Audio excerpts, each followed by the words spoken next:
আসসালামু আলাইকুম ওয়া রাহমাতুল্লাহি ওয়া বারাকাতুহু।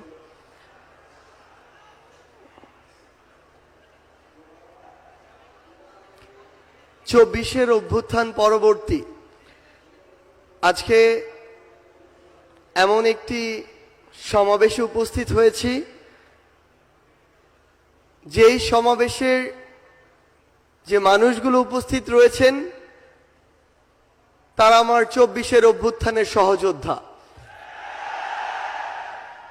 আমরা এই চব্বিশের অভ্যুত্থানের শুরু থেকেই, যখন এমন অনেকেই রয়েছে, অনেক ব্যক্তি, অনেক গোষ্ঠী, যাদের সাথে আমরা বিভিন্ন প্রয়োজনে যোগাযোগ করতে চেয়েও বা করেও যোগাযোগ করে উঠতে পারিনি, কিন্তু আজকে আমার সামনে আমার যারা সহযোদ্ধারা রয়েছেন তাদেরকে আমরা প্রত্যক্ষ এবং পরোক্ষভাবে পেয়েছি। এই অভ্যুত্থানের রাজপথে থাকা, পরামর্শ দেওয়া,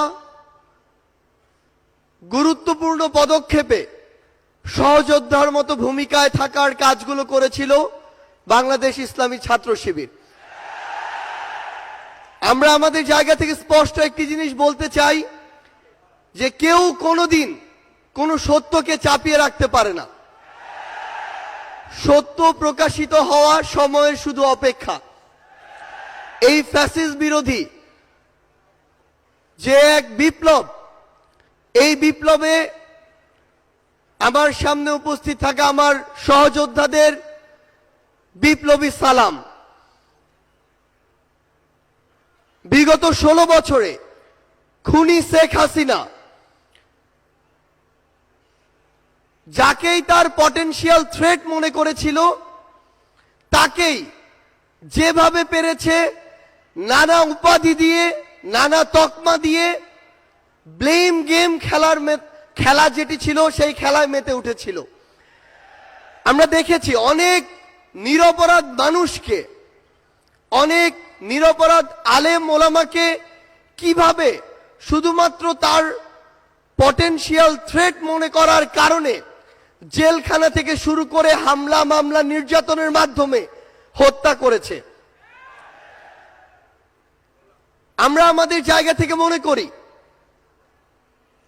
যে বাংলাদেশ ইসলামী ছাত্র শিবির সহ বাংলাদেশের এমন অনেক গুরুত্বপূর্ণ ব্যক্তি ছিল, সংগঠন ছিল, যাদেরকে এই খুনি শেখ হাসিনা বাংলাদেশে, এই স্বাধীন দেশে বেঁচে থাকাটা তাদের জন্য দুঃসাধ্য করে রেখেছিল। আমরা আমাদের জায়গা থেকে শুধু আপনাদেরকে একটি কথাই বলতে চাই, খুনি শেখ হাসিনা যেভাবে আপনাদেরকে সহ অনেককেই রিপ্রেজেন্ট করার চেষ্টা করেছিল, বাংলাদেশের বর্তমান প্রজন্ম সেটিকে কিন্তু বিশ্বাস করে না।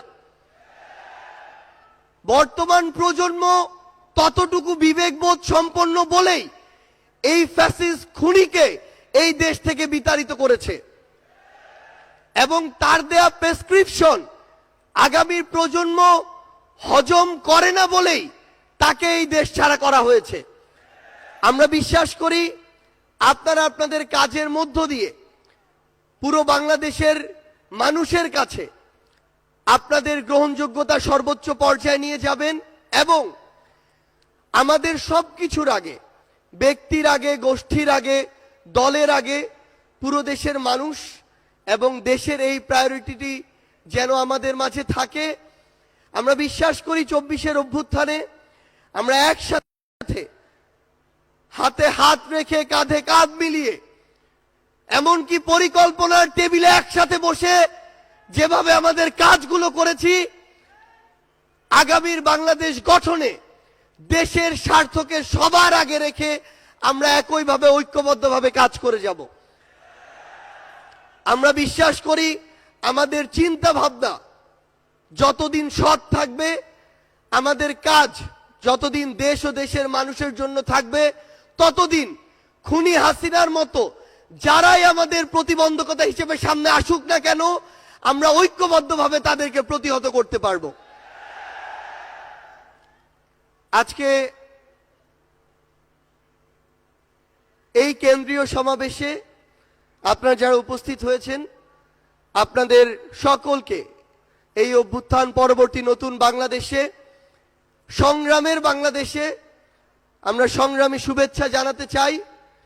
আপনাদের সাথে আমাদের আবারও দেখা হবে, যতক্ষণ আমাদের পথ সত্যের, যতক্ষণ আমাদের চিন্তা ভাবনা মানসিকতা ন্যায়ের, ততক্ষণ আপনাদের সাথে আমাদের আবারও দেখা হবে, হয় সংগ্রামের রাজপথে অথবা বিজয়। ধন্যবাদ সবাইকে। ইনকেলাব জিন্দাবাদ।